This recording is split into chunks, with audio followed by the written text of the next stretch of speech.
বিক্রেতার উপলক্ষে ঢালিউডে এসেছে নতুন নতুন সিনেমা, আর তার মধ্যেই সবচেয়ে আলোচনায় রাক্ষস, যেখানে একেবারে নতুনভাবে হাজির হয়েছেন স্টার সিয়াম আহমেদ।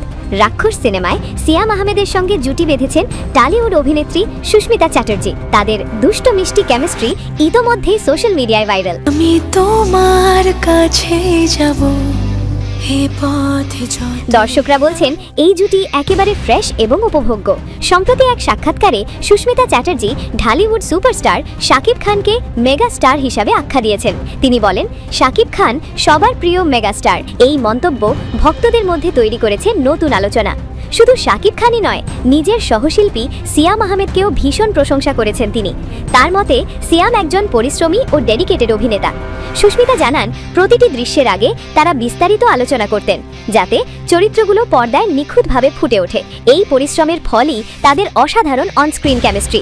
বাংলাদেশে এটি সুস্মিতা চ্যাটার্জির প্রথম সিনেমা, আর প্রথম কাজেই পেয়েছেন দর্শকদের অফুরন্ত ভালোবাসা।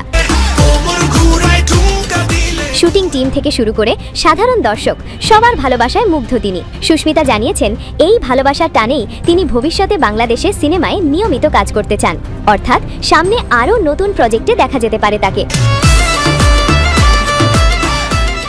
সব মিলিয়ে রাক্ষস শুধু একটি সিনেমা নয়, এটি নিয়ে এসেছে নতুন জুটি, নতুন কেমিস্ট্রি।